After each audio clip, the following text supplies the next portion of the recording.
Start చేయి. కాశ్యపాన్మే సంజాతం నారసింహపదాశ్రితం రామానుజ గురుం వందే పాణినీయపయోనిధిం. భాగవత సద్గోష్ఠికి సాధారణంగా ఆహ్వానం పలుకుతూ పెద్దలకు దాసం సమర్పించుకుంటూ ఈరోజు మన భాగవత పట్టణాన్ని కొనసాగించుకుందాం. మసలి కర్రాజు మీదకి తన శక్తినంతా కొడుగట్టుకొని ఆ దాని మీకు మళ్ళీ నీళ్ళలో పడిపోయినట్టే పడిపోయి మళ్ళీ గజేంద్రుని యొక్క పాదాలు కదలకుండా పట్టు వదలకుండా పట్టుకున్నది. అది నేను అక్కడి వరకు చెప్పుకున్నాను. అదొకసారి అదే చదువుతాను. పై విధంగా మొసలి తన అవక్ర పరాక్రమంతో తన జాతి మొసళ్లకు అత్యంతమైన ఆశ్చర్యం కలిగిస్తూ ఉంది. మహామాయ అనే అంధకారం అల్పమైన జ్ఞానకాంతిని కప్పివేసినట్లుగా క్రమక్రమంగా ఉత్సాహంతో పెక్కు విధాలుగా పెంచి ఎగసి గజరాజును నొప్పించింది. తెగువతో నీళ్లలో మునిగి తేలసాగింది. తర్వాత పాదద్వందము నేల మోపి పవనున్ బంధించి పంచేంద్రియోన్మాదంబున్ పరిమార్చి బుద్ధిలతకున్ మారాకు హత్తించి నిష్కేద బ్రహ్మ పదావలంబనరతిన్ క్రీడించు యోగింద్రుండు మర్యాదన్ నక్రము విక్రమించన్ కరిపాదాక్రాంత నిర్వక్రమై. నీళ్లలో మునిగిన మొసలి 2 కాళ్ళను నేలపై మోపి ఊపిరి బిగపట్టింది. యోగేంద్రుడు పంచేంద్రియాల ఆడంబరాన్ని అణగింపచేసి బుద్ధి అనే తీగకు మారాకు అమర్చి ఆనందమయమైన పరమాత్మ పాదాలను అవలంబించి ఆనందించే విధంగా మొసలి విజృంభించి గజేంద్రుని పాదాలను కదలకుండా వదలకుండా పట్టుకున్నది. అంటే ఇది నిలబడినటువంటి ఆ గజేంద్రుని మళ్ళీ వచ్చి దాని మీదకి ఎగిసి పట్టుకోవడానికి ఉన్నటువంటి ఆ భంగిమ చూస్తే ఇంద్రియాలన్నింటినీ కూడా తన కంట్రోల్లో పెట్టుకొని ఊపిరి బిగపెట్టి ఆ మనసునంతా కూడా భగవంతుని మీద కేంద్రీకరించి ఒక దీక్షగా తపస్సుకు కూర్చున్నటువంటి ఒక యోగింద్రులాగా భాషిస్తోంది ఆ మకరం. వనగజమునెగుచు వనచారిన్ పొగడని వనగజంబకాన వజ్రి గజము వెల్లనై సురేంద్రు వేచి సుధాంధులన్ పట్టనీక బయలు ప్రాకే. వనగజంబు నెగుచు వనచారిన్ పొడగని వనగజంబు వనగజంబ కాన వజ్రిగజము వెల్లనై సురేంద్రు వేచి సుధాంధులన్ పట్టనీక బయలు ప్రాకే. అంటే అండి, జలచరమైనటువంటి ఆ మకరము వనచరమైన ఏనుగును నీళ్ళల్లోకి లాగడాన్ని చూచి, అంటే వనచారి అంటే వనాల్లో సంచరించేది గజము. ఆ వనచారిని ఏం చేస్తుంది? వనగజంబు నెగుచు ఆ వనగజాన్ని ఆ ఏనుగును ఎగుచు దాని మీద లంఘించి వనచారిన్ పొడగని ఆ ఏనుగుని చూసి వనగజంబకాన వజ్రగజము నెల్లనై సురేంద్రు వేచి సుధాంధులన్ పట్టనీక బయలు ప్రాకే. ఓహో, జలచరమైనటువంటి ఆ మకరము నీళ్ళల్లో సంచరించేది మకరం కదా. ఆ జలచరమైనటువంటి ఆ మకరము ఏం చేసింది? వనగజంబు నెగుచు వనచారిన్ పొడగని ఆ వనచరమైనటువంటి ఏనుగును నీళ్ళల్లోకి లాగడాన్ని చూచి, పొడగని అంటే చూచి, వనగజంబకాన వజ్రగజము నెల్లనైనా అంటే చూసి జలము నుండి పుట్టిన ఇంద్రుని ఏనుగు ఐరావతం తెల్లపోయిందిట. ఆ ఐరావతం ఇంద్రుని యొక్క గజరాజుకి ఆ ఇంద్రుని యొక్క వాహనం ఐరావతం, దాన్ని ఐరావతం కదా ఇంద్రుని యొక్క వాహనం. ఆ ఏనుగు పేరు ఐరావతం. ఆ ఏనుగు కూడా తెల్లపోయిందిట. ఇలా అమ్మ బాబోయ్, ఏంటి ఇంత మదగజాన్ని ఆ మకరం అలా నీళ్ళలోకి లాగేస్తుందా అని దీంతో సాటి అయినటువంటి దీనికన్నా గొప్పదైనటువంటి ఆ ఐరావతానికి కూడా ఆశ్చర్యం కలిగిందిట. దేవేంద్రుని వెల్లయ్యై సురేంద్రు వేచి సుధాంశులన్ పట్టనీక బయలు ప్రాకే. దేవేంద్రుడు పడవేసి దేవతలు పట్టుకోవడానికి వచ్చిన చిక్కకుండా అటు అటు ఇటు ఆకాశంలో పరిగెత్తింది. ఆ తెల్లబొంట దేవేంద్రుని పడవేసి దేవతలు పట్టుకోవడానికి వచ్చిన చిక్కకుండా అటు ఇటు ఆకాశంలో పరిగెత్తిపోయేటువంటిది ఐరావతం. దానికి కూడా ఇది ఆశ్చర్యం కొలిపింది ఈ సన్నివేశం. ఊహ గలంగి జీవన పుటోలమునున్ పడిపోరుచున్ మహామోహలతా నిబద్ధ పదమున్ విడిపించుకొనంగలేక సందేహమున్ పొందు దేహ క్రియ దేనదశన్ గజముండే భీషణగ్రాహ దురంతదంత పరిగట్టత పాదకురాగ్రశల్యమై. ఇంకా పాపం ఈ ఏనుగు స్థితి ఎలా అయిపోతుందో చూడండి. ఊహ గలంగి జీవన పుటోలమునున్ పడి పోరుచున్ మహామోహలతా నిబద్ధ పదమున్ విడిపించుకొనంగలేక ఏం చేసింది? బతుకు తెరలో ఏంటి జీవన పుటోలమునన్ పడి అంటే బతుకు తెరువులో పడిపోయి మోహం అనేటువంటి మోహలత నిబద్ధ పదమున్ ఆ మోహం అనేటువంటి పెద్ద తీగతో కట్టుపడిన పాదాన్ని విడిపించుకోలేక అది ఈ బతుకు తెరువు కోసమని ఈ సంసారం అనేటువంటి పెద్ద మోహం అనేటువంటి సంసారంలో పడిపోయి దిక్కు తోచక ఎలా అయితే మనం కొట్టుకుంటామో అలా ఉంది ఏనుగు పరిస్థితి కూడా బతుకు తెరువులో పడిపోయి బతుకు తెరువు కోసమే కదా హాయిగా నీళ్ళు తాగి ఆ ఆడ ఏనుగులతో క్రీడించాలనుకుంటూ సౌఖ్యాలు అనిపించాలనుకుంటూ దిగిపోయింది. ఆ మోహం అనేటువంటి పెద్ద తీగతో కట్టుబడిపోయింది. పాపం కట్టుపడినటువంటి ఆ పాదాన్ని విడిపించుకోలేక దిక్కు తోచకుండా ఊహన్ కలంగి జీవన పుటోలమునన్ పడి ఆ బతుకు తెరువులో పడిపోయి పోరు దాంతో పెనుగులాడుతూ మహామోహలత నిబద్ధ పదమున్ కొనంగలేక ఇహ మోహం అనేటువంటి పెద్ద తీగతో కట్టుబడిపోయింది ఆ పాదము. దాన్ని విడిపించుకోలేకుండా దిక్కు తోచకుండా సందేహమున్ పొందు దేహక్రియ సందేహానికి గురి అయినటువంటి జీవుని విధంగా అంటే ఏంటి? ఎలాగా అయ్యో ఇలా చిక్కుపడిపోయావు, ఇన్ని బాధలు వచ్చి చుట్టుముట్టేస్తున్నాయి, ఏం చేయాలి అనేటువంటి ఆ జీవుని యొక్క స్థితి ఏమైపోయింది? సందేహానికి గురైపోయింది విధంగా గజేంద్రుడు ఘోరమైన దశన్ గజము ఉండే ఆ గజం యొక్క స్థితి ఇలా ఉంది. గజముండే అంటే గజము స్థితి అలా ఉంది. దేని చేత? భీషణగ్రాహ దురంతదంత పరిఘట్టిత పాద కురాగ్రశల్యమై ఆ గజేంద్రుడు ఘోరమైనటువంటి మొసలి వాడి కోరలకు చిక్కి తొక్కుడు పడిన కాలిగిట్టలు కలవాడై ఆర్తితో అలమటించాడు.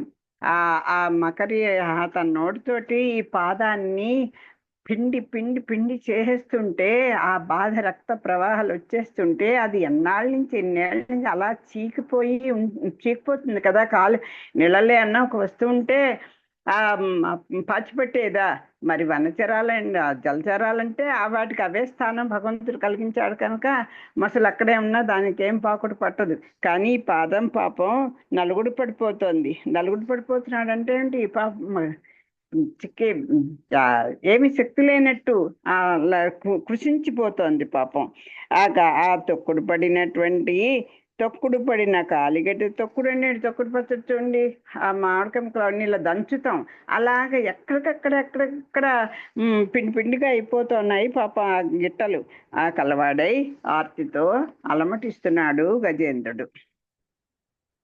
అంచేత ఈ సంసారమైనటువంటి ఈ మోహ సముద్రంలో ఈ విషయ వాంఛల కోసమని దిగబడిపోతే ఎప్పుడన్నా ప్రమాదం పొంచుకొస్తోంది అని తెలిసిన వెంటనే ముందు జాగ్రత్త పడి మనం జాగ్రత్తగా ఉండకపోతే ఇదిగో ఇలాగే పీడింపబడతాము. ఈ సంసారంలో ఉన్నటువంటి మొసళ్ళు ఇవన్నీ కూడా మన సంసారాన్ని సముద్రంతో పోలిస్తారు కదా. ఇవన్నీ పీక్కు తినేవన్నీ కూడా బాహ్య విషయాలు, భార్య, బిడ్డలు, బంధువులు అంటూ చెప్పుకొస్తారు ఎన్నో చోట్ల. అలాగా మనం కూడా అలాగే అవే కాదు, వాళ్ళే కాదు, మన రోగాలు, ఇలాంటి తాపాలు అన్ని అది భౌతిక, అది దైవిక అవి ఉన్నాయి కదా ఆ 3 తాపాలు, అలా వాటికి కట్టుబడిపోతాం కాస్త తెలివిగా ప్రవర్తించకపోతే. అలయక సొలయక వేసట నొలయక కరిమకరి తోడ ఉద్దండత రాత్రులు సంధ్యలు దివసంబులు సలిపెన్ బో పోరొక్క 1000 సంవత్సరముల్. అమ్మ బాబాయ్, 1000 సంవత్సరాలు ఆ మకరితోటి ఆ గజేంద్రుడు పోరాడటండి. అలయక సొలయక అలసిపోకుండా పై విధంగా గజరాజు మొసలితో అలసిపోకుండా, సొలయక అలయక సొలయక మొసలితో అలసిపోకుండా, సురికిపోకుండా, నొలయక అంటే విసుగు చెందకుండా. బా ఎన్నాళ్ళు ఈ బతుకు అని అనిపించలేదు. మనకు కూడా అనిపించదు. కష్టాలు పరంపరలు వస్తున్నా సరే మళ్ళీ ఏదో సుఖం వస్తుంది, దాటిపోతాం. లేకపోతే ఆ కష్టంలోనే మళ్ళీ సుఖాలు ఏరుకుంటూ హాయిగా బతికేస్తాం. ఇంకా దానికి ఒక రెమెడీలు చూసుకుంటూ మళ్ళీ దీంట్లోంచి మాత్రం బయటపడడానికి ఇష్టపడం కదా. అలా అయిపోతుంది పాపం. ఇతనికి కూడా ఇంకా చేయిస్తా అన్నటువంటి ఒక ఆశ. దాని అంటే ఏంటి, ఆ మకరి కన్నా నేను బలమైన వాడిని, నేను రక్షించుకోగలను అనేటువంటి ఆ ఒక్క తాపత్రయమే ఈ విసుగు లేకుండా చేస్తుంది. త్రుక్కిపోలేదు, విసుగు చెందలేదు, అలసిపోలేదు. ఇక 1 2 అహోరాత్రాలు రాత్రి పగలు కూడా చేశారు. సంధ్యలు, సాయం సంధ్యల్లోను, అంటే రోజంతా 24 hours అదే పని. అలా ఒక్కరోజా 1000 ఏండ్ల కాలం తీవ్రంగా పోరాటం సాగిందిట ఆ మకరికిను గజరాజుకి. పృథుశక్తిన్ గజమాజలగ్రహముతోన్ పెక్కేండ్లు పోరాడి సంశిథిలంబై తనలావు వైరి బలమున్ చింతించి మిథ్యా రథమింకేటికి దేని గెల్వ సరిపోరంజాలరాదంచు సవ్యధమై ఇట్లను పూర్వ పుణ్య ఫల దివ్య జ్ఞాన సంపత్తితో. ఇది చాలా మనకి మళ్ళీ మళ్ళీ చదువుకోవాల్సింది, ఆచరణలో పెట్టుకోవాల్సిన విషయం అండి ఇది. మనం తప్పు చేస్తున్నామని ఎప్పుడో ఒక ఏదంటారే ఒక సన్నివేశం అవ్వచ్చు, ఆ క్షణకాలం అవ్వచ్చు, భగవంతుని కృప మన మీదకి వస్తే టక్కున మన బుద్ధి మారిపోయే అవకాశం వస్తే దాన్ని ఏదో 1 నిమిషాలు అనిపించింది కానీ ఎవడు పడతాడండి బాధలు అనుకుంటూ మనం ఏదో పోని జపం చేస్తుంటాం, లేకపోతే స్వామిని స్మరిద్దాం, లేకపోతే కాసేపు అదేంటి యోగా చేద్దాం, ఏదో శారీరకమైన మానసికమైనటువంటి ఒక ఉపయోగం కోసం ఏదో చేయాలని చిన్న బుద్ధి పడుతుంది. లేకపోతే ఏదో మంచి విషయం విందాం, లేకపోతే మంచి పుస్తకం చేద్దాం.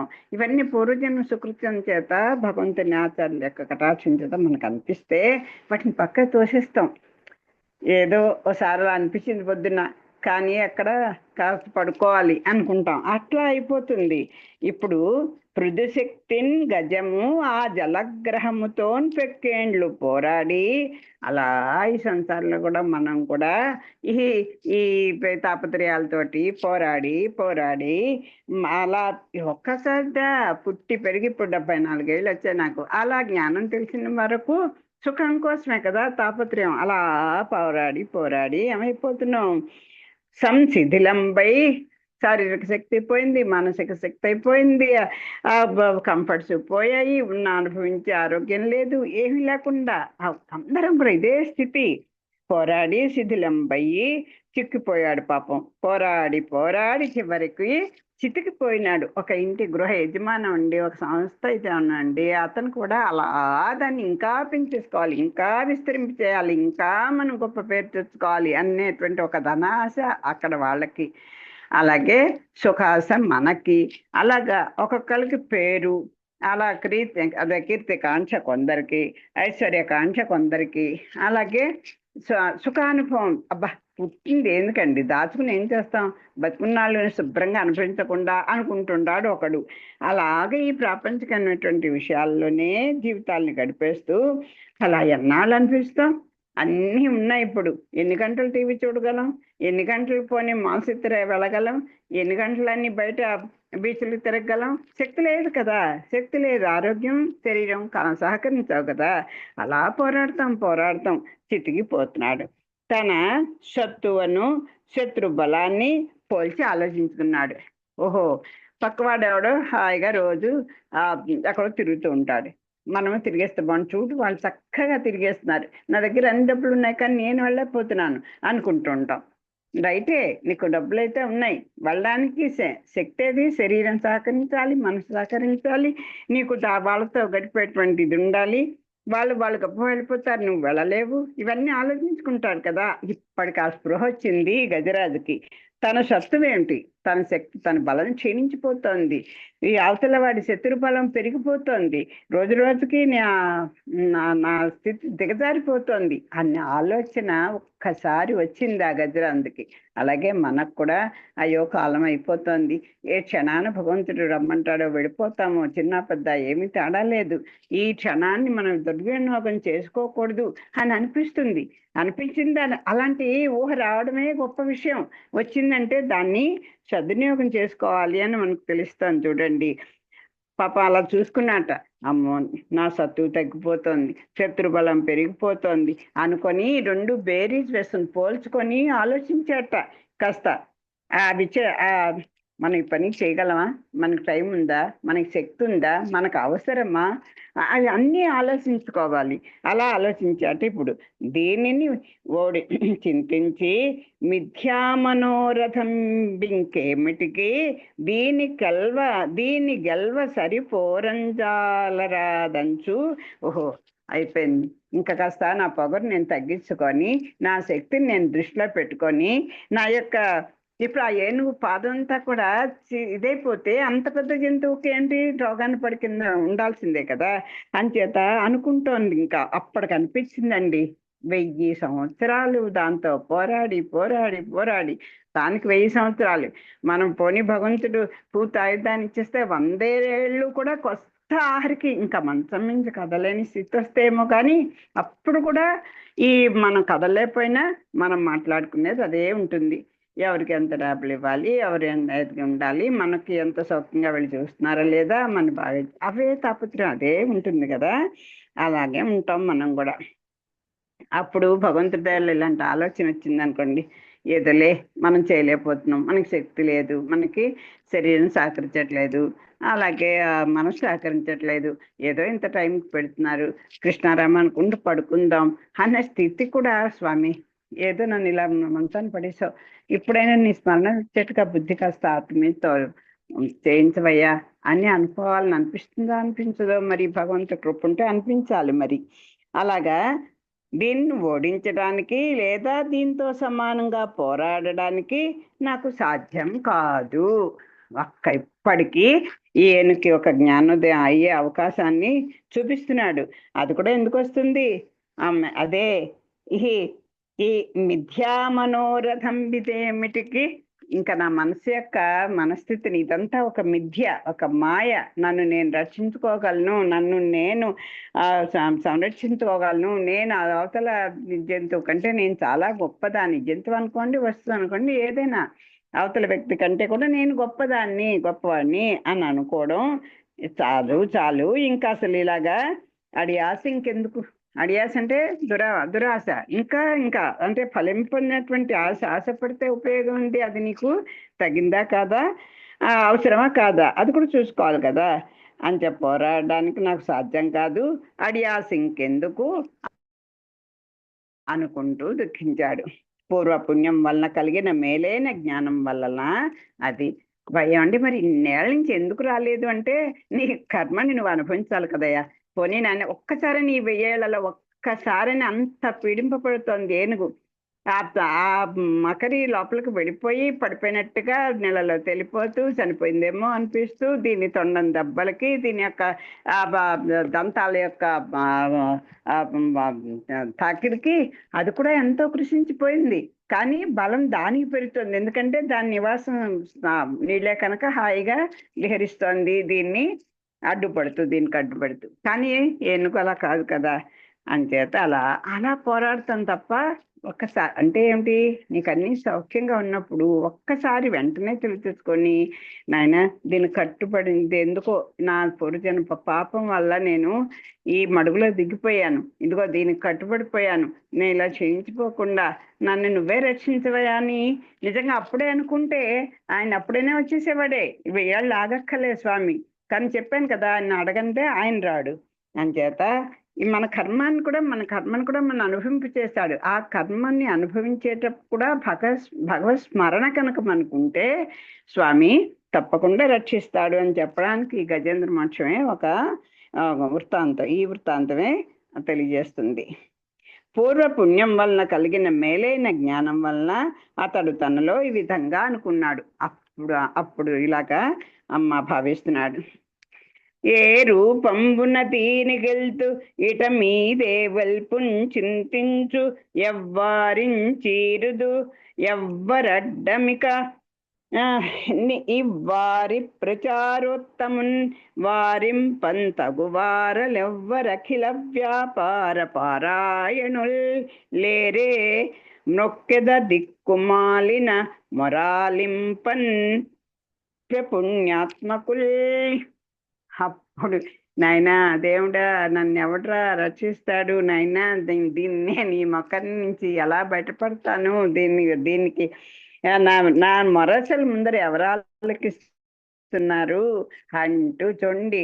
ఆ కష్టం, ఆ దుఃఖ అతిశయము, అదే సుఖం వస్తే భగవంతుని అసలు తలం హాయిగా రాని ఇంకా సుఖాలు రాని హాయిగా అనుభవించేద్దాం అనుకుంటాను తప్ప అసలు భగవంతుడికి అయ్యో ఇంత సుఖం ఇచ్చాడు, ఇంత ఇది ఇచ్చాడు అనుకుంటూ కనీసం 10 నిమిషాలు ఆయన ఏం డబ్బులు అడగడు, మనకు వచ్చిన ఏదో డబ్బులన్నీ ఇమ్మని అడగడు, పాపం ఏం అడగడు. ఒక్కసారి నన్ను తలుచుకోవయ్యా, పోనీ నీ వల్ల నేను సుఖంగా ఉన్నాను ఒక్క మాట అనుకో అని అంటాడు ఆయన. అది కూడా అనవండి మనం, కానీ కష్టం వచ్చేసరికి మాత్రం ఓ దేవుడా రావుని అప్పుడు కూడా అనుకోం. ఇదిగో ఈ కర్మ వల్ల మనకి ఆ స్పృహ కూడా రాదు. అది దురదృష్టం. అది రావాలి అంటే మన మనసుకి, మన ఇంద్రియాలకి, మన జ్ఞానం వచ్చిన మొదలు కూడా పెద్దవాళ్ళు చెప్తూనే ఉంటారు మనకేదో అన్నీ అర్థమైపోతాయని, కూర్చోండి కాస్త శ్లోకాలు వల్లివేయండి అని అంటూ చెప్పడం, పెద్దలు కూర్చోబెట్టుకు ఏదో ఒకటి కథలు చెప్పడం. పూర్వమంతా ఎందుకు చేసేవాళ్ళు అంటే ఏదో వీళ్ళని ఏదో పండితులుగా తయారు చేసేయాలని కాదు, ఆ స్ఫురణ ఈ జీవిత విధానంలో అది కూడా ఒక భాగమే, అది వేరేది కాదు, రెండు ఒకటే. నేను ఇలా చేసుకోవాలి, ఇదిగో భగవంతుని వల్లే మనం ఇలా ఉన్నాం అనేటువంటి ఆ పాయింట్ని ఇన్సెక్ట్ చేయడానికి పాపం పెద్దలు చాలా బాధపడతారు, ఎన్నో తాపత్రయపెడతారు, ఎంతో మంది మార్చాల్సి సిద్ధపడతారు. అది తెలుసుకోగలగాలి. ఇప్పటికీ దీనికి అనిపిస్తోంది, ఏ రూపంబున దీనికల్తూ, అసలు ఈ మొసల్ని ఏ విధంగా ఇంకా నేను గెలవగలను, అసలు ఏమన్నా కాలు బయటకు వస్తాయి కదా, అప్పుడు ఏం చేయాలంటే ఇలాగే పోరాటం సాగుతుంటే ఇంకా నేను ఎలా గెలవగలను, నాకు ఆ శక్తి తగ్గిపోతోంది. ఇకపై ఏ దేవుని ప్రార్థించేదన్, ఇక మీదన్ ఏ వేల్పుని చింతించు, ఇంకా ఏ దేవుణ్ణి నేను స్మరించాలి, స్మరిస్తే ఎవ్వారించేరుదు, చేరడం అంటే చీల్చిపారడం కాదు, ఎవరిని పిలుస్తాను, నేను ఎవరిని పిలిచేది, ఎవరిని పిలిస్తే వస్తారు. అవతల వాడు మనం రక్షించాలి అంటే వాడికి రక్షణ పోనీ ఏదో డబ్బు అవసరం అవుతుంది, డబ్బున్న వాడిని అడగాలి. కానీ జోగి రాసుకుంటే అన్నట్టుగా అసలు తినడానికి దిక్కులేని వాడిని వెళ్ళి నువ్వేం అడుగుతావు? ఓ చదువు కావాలి, కాస్త జ్ఞానం ఉన్న వాడితో అడిగితే వాడు కాస్త ఏదో మంచి విషయం చెప్తాడు. అలా కదా ఇప్పుడు నువ్వు నీ ప్రాణాలని రక్షించేవాడు కావాలి నీకు. అంచేత ఎవరిని పిలిచేది, ఎవ్వరు అడ్డం, నాకు ఈ కష్టానికి అడ్డుపడే వాళ్ళు ఎవరు, నన్ను ఎవరు కాపాడుతారు? ఇవ్వారి ప్రచారోత్తమన్ వారింపంతగవారలెవ్వరు, ఇదిగో వారి ప్రచారోత్తమన్, ఇదిగో ఈ నెలల్లో చక్కగా సంచరిస్తూ గొప్పగా గర్వంతో ఉన్నాడే, ఈ గొప్పదైనటువంటి ఈ మొసలిని అడ్డగించేవారెవరు అని అనుకుంటున్నాను. దీని బలం చూస్తే ఇంత ఉంది, లేదు నాకే లొంగట్లేదు, నన్నే అలా నెలలో ముంచేయాలని చూస్తోంది. ఇంకెలాగా ఏం చేయాలి? దొడ్డమైన ఈ మొసలిని అడ్డగించేవారెవ్వరు? అఖిల వ్యాపార పారాయణులు లేరే. ఏమిటి ఎవ్వరూ కూడా అఖిల వ్యాపార పారాయణులు, ఏదో ఒక్క దాంట్లో ప్రావీణ్యం సంపాదించిన వాళ్ళు కాదు. అన్ని రకాలుగా ఉండాలి. 1000 సంవత్సరాలు ఆ పాదం దాంట్లో నానిపోయింది, దాని నోట్లో నీళ్ళల్లో ఉండి. అలాంటి దాన్ని జాగ్రత్తగా తీయాలంటే ఎంతో నేర్పరితనం ఉండాలి. ఎవడో వచ్చి ఇది వేసి కట్ చేశాడు అనుకోండి, ఏనుగు పాదం కట్ అయిపోతుంది. అలా కాకుండా ఆ నిపుణత అన్ని కార్యాల్లోనూ కూడా, ఏ పనైనా సరే అవ్వలీలగా ఎంతో నైపుణ్యంతో చేయగలిగినటువంటి, ఏమీ శ్రమ లేకుండా. ఆ దిట్ట అంటే ఏంటి? ఏదైనా సరే అండి, వాడు చెప్పండి క్షణాలు అయిపోతుంది అంటారు చూడండి. ఆ నిపుణత్వం ఉన్నవాడిని చూడసుకోవాలి కదా. అన్ని కార్యాల్లోనూ దిట్టలు, గొప్ప పుణ్యాత్ములు వాళ్ళు. దిక్కులేని నా మొర వినేవారు లేకపోతారా? సరే, ప్రయత్నం చేస్తాను. ఎవడో ఒక్కడైనా దొరకడా? నన్ను అంత ఇది ఇంత బలమైంది అంటే దీనికి ఏదో ఇంకో దీనికన్నా బలమైన వాడు ఒకడు ఉంటాడు కదా. అంచేత ఎవరు లేరా? ఎవరిని పిలవాలి? ఏం చేయాలి? దీన్ని ఎలా గెలవాలి? అయ్యో, నన్ను ఈ మొసలను అడ్డగించేవారు ఎవరు? నేను ఎవరిని పిలవాలి? ఇంకా సరే, అన్ని కార్యాల్లో చక్కగా నైపుణ్యాన్ని సంపాదించి ఉన్నటువంటి మహానుభావులు ఎవరో ఒకరు ఉండకపోతారా? అంచేత అటువంటి వారికి నేను నమస్కారం చేస్తాను అని ఫస్ట్ ఒక పుణ్యాత్ములైన వారు, కార్యదీక్ష కలిగిన వారు, అలాంటి వాళ్ళని నేను వాళ్ళకి నమస్కారం చూస్తాను. ఎవరున్నారో ఎవరినైనా ప్రార్థిస్తాను అని అనిపించి ముందర అటువంటి వారికి, ఆ పుణ్యాత్ములకి, అన్ని కార్యాల్లో జట్టులైనటువంటి వారిని మనసులోకి తెచ్చుకొని వాళ్ళకు ఒక నమస్కారం పెట్టాడు. నానానేక పయూధముల్ వనములోనన్ పెద్ద కాలంబు సన్మానింపన్ 10,00,000,000 కరణీనాథుండునయ్యుండి మద్దానాంబ పరిపుష్ట చందన లతాంత ఛాయలందుండ లేక ఈ నీరాశ అని పడింది, నీరాట ఉండాలి. ఈ నీరాట నిటేల వచ్చితే భయం బెట్లో కదే ఈశ్వరా. అమ్మ, ఈశ్వర అనేటువంటి పదం ఇప్పటికే ఆ ఏనుగు నోటంటే వచ్చింది. ఈశ్వరుడు అంటే నియమన సామర్థ్యము కలిగిన వాడు, అన్నిటినీ నియమించేవాడు. అప్పుడు తను చెప్పుకుంటాను, ఏమిటి ఎలా బతికాను నేను, నా పూర్వజన్మ ఏంటి, నేను ఇంతకాలం బతికిన నా జీవన విధానం ఏంటి, చిచి వచ్చి ఒక అల్పమైనటువంటి ఈ మకరి నోట్లో నేను పడిపోయానా? ఏం దురదృష్టం. నేను ఎప్పుడు ఎంత చూడండి, ఏదైనా యాక్సిడెంట్ అయితే అనుకుంటుంటారు, ఎక్కడండి ఎన్ని 1000 కిలోమీటర్లైనా సరే బ్రహ్మాండంగా కారు తోడుకుంటూ నిమిషంలో వెళ్ళిపోతాను వాయువేగంతో.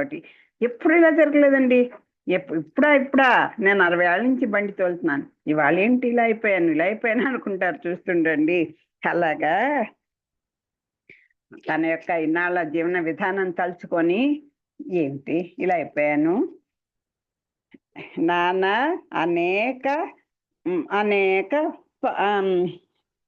నానానేక పయూధముల్ వనములోనన్ పెద్ద కాలంబు సన్మానింపన్ 10,00,000,000 కరిణీనాథుండనై ఉండి. కరిణి అంటే ఆడ ఏనుగులు, కరి అంటే మగ ఏనుగులు. అడవిలో చాలా కాలం పెక్కు ఏనుగుల సమూహాల గౌరవాన్ని పొందాను. నాకేమిటి తోటి ఆ వనాల్లో సంచరించేటువంటి నా తోటి ఏనుగులన్నీ కూడా నన్ను చాలా గౌరవంగా చూసేవి. నేనే గజరాజుని అన్నట్టుగా నన్ను సన్మానించేవి. ఇంకా చూస్తే అలా పెద్ద కాలం అలాగే ఉన్నాను. ఇంకా ఏంటి, నాకు ఒక కరణీనాథుడికి అనాథుడిని నేను. ఎంతమంది, ఒక భార్య, 10,00,000,000 ఆడ ఏనుగులకు ఈయన అధినాథుట. అసలు అంటే అంతమందిని కృష్ణ పరమాత్మ కన్నా గొప్పవాడు ఈ గజరాజు కదా. 10,00,000,000 ఆడ ఏనుగులకు అధికుడట ఈయన. అలా ఉన్నానండి నేను ఉండి. ఇంకా మద్దానాంబ పరిపుష్ట చందన లతాంత ఛాయలందుండలేక,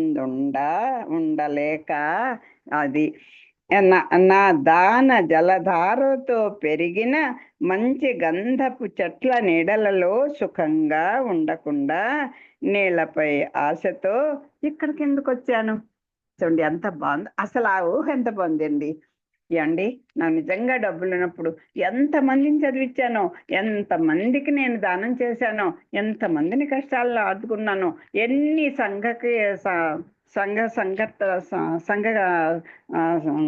ప్రయోజనమైనటువంటి సంఘాన్ని ప్రయోజనకరమైనటువంటి కార్యాలు ఎన్ని చేశానో. నా దురదృష్టం కొట్టి ఇవాళ నాకు ఒక్క రూపాయి లేకుండా చేతిలో అయిపోయిందండి. ఒక్కడైనా కనీసం నాకు అయ్యో పాపం ఇబ్బంది పడుతున్నాను పలకరించిన వాళ్ళు లేడండి. అయ్యో ఏమిటి అంత ఒంటి మీద తెలియక లేకుండా అదేంటి కనీసం నాకంటూ నేను అదే అంటారు తనకు మాల ధర్మం చేయకూడదని. అలా అలా అయిపోతామే అని బాధపడతాం చూడండి. అని ఇప్పుడు ఈ కలియుగం ఏమనుకుంటుందో చూసారా? అసలు ఇంత ఈ ఈ ప్రకృతి అంతా కూడా ఇలా పచ్చగా నవనవలాడుతూ ఉంది అంటే వీటన్నిటికీ నీళ్ళు పోసింది ఎవరండి? నేనే కదా. అలాంటి నేను ఒక్కొక్క నీళ్ళు తాగుదామని ఈ ఈ చెరువులోకి వచ్చి పడ్డం ఏంటి, ఈ కరి నోట్లోనే పడిపోవడం ఏంటి అని తలుచుకుంటున్నాడు. ఎంత బాగుందో చూడండి అక్కడ. నా దాన జలధారలతో మద్దానంభ పరిపుష్ట చందన లతాంత ఛాయలందుండలేక నేను దానం చేసినటువంటి జలంతో మహావృక్షాలైపోయినటువంటి ఈ లతలు తరులు వీటి యొక్క నీడలలో హాయిగా అక్కడ విహరించవచ్చు కదా. ఈ ఆడ ఏనుగులతోటి కాస్త నీళ్ళ చుక్కల కోసాన్ని నేను ఇక్కడికి వచ్చి దీంట్లో దిగిపోయి భోగాలు అనిపిద్దాం అనుకున్నానే. అయ్యయ్యో భగవంతుడా, ఇక్కడికి ఎందుకయ్యా వచ్చాను నేను అని అనుకుంటున్నాడు. నీళ్ళపై ఆశతో ఇక్కడికి ఎందుకు వచ్చాను భగవంతుడా, భయం కలుగుతుంది. నా గతి ఏమవుతుందో స్వామి, చాలా భయం వేస్తుంది అయ్యా నా పరిస్థితి చూస్తుంటే. చూడండి అప్పుడు ఎంత దీనంగా అడిగేస్తామో తెలీదు. అస్సలు కన్ను మిన్ను కానక శరీరం దారుఢ్యం బాగుంది, అందంగా ఉన్నాము, అన్నీ మనకు భగవంతుడు ఏ లోటు చేయట్లేదు. అబ్బా నాదే కుటుంబం అంటే అన్నట్టుగా ఉంటామే. ఆ దిక్కుమాలిన పరిస్థితికి వచ్చేసరికి భగవంతుడా ఏమిటి నా కోసం నేను ఇంతైనా శక్తి ఉంచుకోలేదు, నా కోసం నేనంటే ఒక్క రూపాయినా ఉంచుకోలేదు. రోగాలన్నీ వచ్చి పైన పడ్డాయి, ఎక్కడ వాళ్ళు అక్కడ అన్నీ పట్టుకొని వెళ్ళిపోయారు. చిచ్చి చిచ్చి ఎందుకయ్యా అని నాకేమిటో నా జీవితం మీద నాకు భయం వేస్తుందయ్యా. చూడండి అసలు సహజంగా ఈ జీవుడు అంటే కన్ను మిన్ను కానక ఈ సంసార సుఖాల్లో పడి ఈ పిల్లలే, ఈ భర్తన భార్యనా, ఈ బంధువులే అనుకుంటూ ఆ మమకారాన్ని పెంచేసుకొని తన శక్తిని దాచుకోవట్లేదు, తన తన ఇష్టాల్ని పెంచుకోవట్లేదు. ఏమీ లేదండి. ఒక గృహ యజమాని అంతే, గృహ యజమానురాలు అంతే. ఇప్పుడైతే ఇంకా కాస్త ఈ ఉద్యోగాలు అన్నటువంటి కాస్తైనా ఈ ఆడవాళ్ళు రిలాక్స్ అవుతున్నారేమో, కానీ పూర్వం అయితే పాపం రోజంతా అలా ఆ గృహిణులు అలాగే ఆ మగవాళ్ళు కూడా పాపం ఆ పొలాలకి పోయో, లేకపోతే ఏదో డబ్బులు లేకపోతే వాళ్ళని వారం చేసుకునో, లేకపోతే ఎవరికో ఏదో కాస్త నాలుగు ముక్కలు చెప్పుకును ఎలాగో అలాగా ఉన్న కాస్త పొలాన్ని ఏదో చూసుకుంటూను ఎంత కష్టపడి బతికారండి. అలాగా ఇప్పుడు అలాంటి భయం కలుగుతోంది ఇప్పుడు ఆయనకి. అంటే కాస్త దీపం ఉండగానే ఇల్లు చక్క పెట్టుకోండి అంటారు చూసారా. అంచేత మనకి శక్తి, ఇంట్లో శక్తి వంట శక్తి ఉన్నప్పుడు రెండు కాస్త దాచుకొని మెలకువతో బతకండి, భగవంతుడిని స్మరణ మర్చిపోకండి అని ఈ ఏనుగు మనకి నేర్పుతోంది.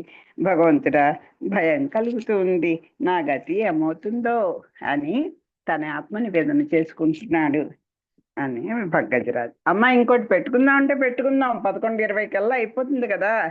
నీకు టైం ఉంటే కంటిన్యూ చేసేయమ్మా.